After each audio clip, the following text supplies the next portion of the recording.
congratulations on your film, The Plastic House. It had a very sensory nature.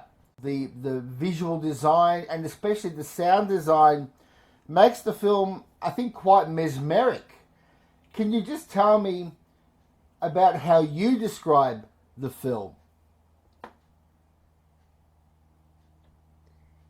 Yeah, it's kind of hard to explain um, and to even figure out myself, even though I made it. But it's it's a film sort of really rooted in my personal experiences. So I actually lived and worked on the farm, and I worked in the greenhouse for a number of years. And um, it was sort of my reimagining of my real life and sort of transforming that into a meditative kind of mm, yeah, a meditative film about labor and grief. And and silence, and stillness, and ritual, and loneliness, and ultimately having to start over. Yeah. Why did you choose this meditative, slow paced, sensory, almost visceral style for your film? Yeah, I think it was really maybe a reflection of my sensibilities and my just kind of personal style and my mood, I guess. And that's maybe how I see the world and how my relationship with my parents is like, because it's not um sort of, we don't have like casual conversations that I guess is normal to everyone else.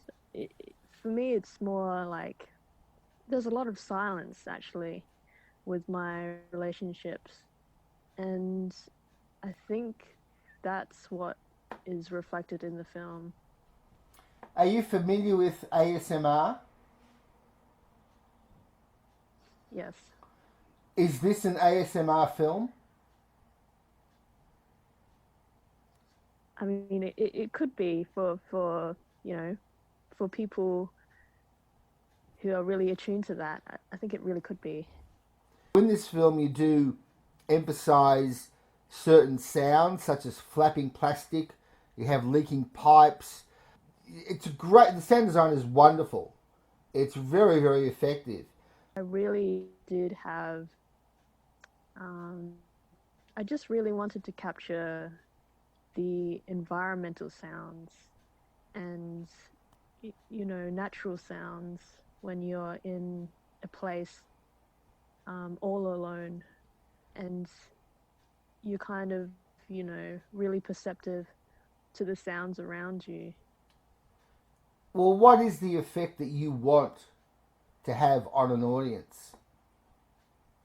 Did you have a specific purpose in mind? mm, I didn't really have a specific message or purpose. um, I think maybe there's a hope that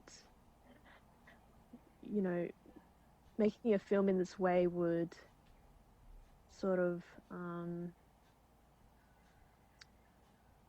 give the audience like a chance to also reflect and meditate.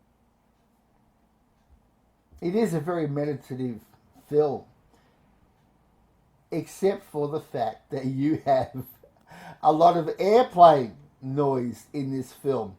Most filmmakers, most filmmakers would wait until the plane passes before they start shooting. You've deliberately incorporated a lot of airplane sound in this film. How come? I think again that's like very rooted in the actual place because the farm was next to an Air Force base, and so I would hear a lot of planes um, while working there, and I think I included that in the mix because I also wanted a sense of anxiety underneath the surface. What were the guiding principles to the visuals in this film? You have a lot of long takes, there's a lot of stillness in the film. They are juxtaposed with extreme close ups and grainy film textures. Yeah, I think what you mentioned there, I felt like there's a variety of different types of shots, but I guess the effect is more maybe austere. And I really sort of was limited to practical means. So most of the time, I'm using a tripod and there's a static shot, and me as the character, I'm just moving in the frame. And I also did think of other movements, such as the handheld camcorder footage, which is used to film my parents in the film. That I felt was um, very connected to just like home video kind of stuff, and I think really evoked that the sense of personal memory.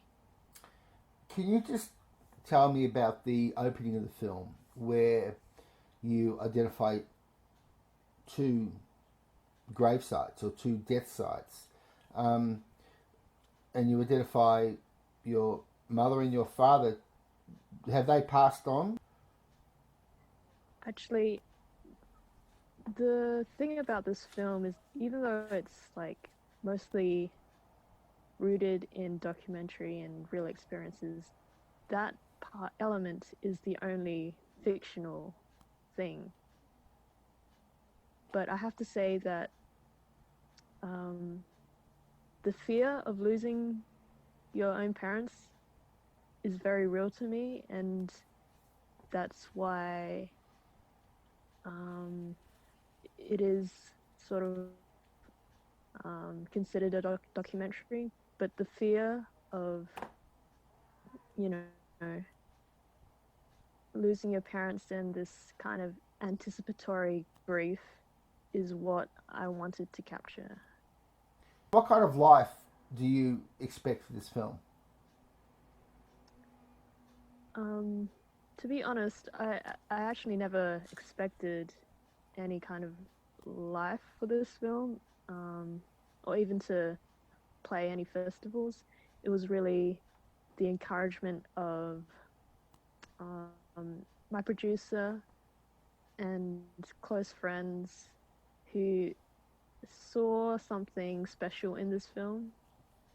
And so I think it will really kind of touch maybe a niche audience, but for those people, they have really connected to the film in a personal way. And yeah, they've really sort of been able to reflect on their own life by watching this film. Did you go to film school? Did you have any formal training as a filmmaker? No, I never went to film school or had formal training. I actually went to uni for visual arts. You are very active in the independent film scene in Adelaide. Can you just tell me a bit about After Years, which you're apparently making at the moment? So the Plastic House sort of raised a lot of unanswered questions about my Cambodian heritage and what my parents went through in the Khmer Rouge genocide. And so that has led me to my current project called After Years. And it's an exploration of everything that's happened sort of since the Khmer Rouge, and all the stuff that has manifested, like PTSD, sort of habitual kinds of behavior that has still recurred in the present, but could be traced back from that time. So it's going to be a feature film intended for a broad audience. I'm not sure what the form will be. It's a feature project, maybe similar to the Plastic House in that it's a docufiction, but yeah, it's going to be a big project. Well, Alison, if you're going to make a feature, can you promise me one thing? Can you make sure that your film has a third act? Yes, okay.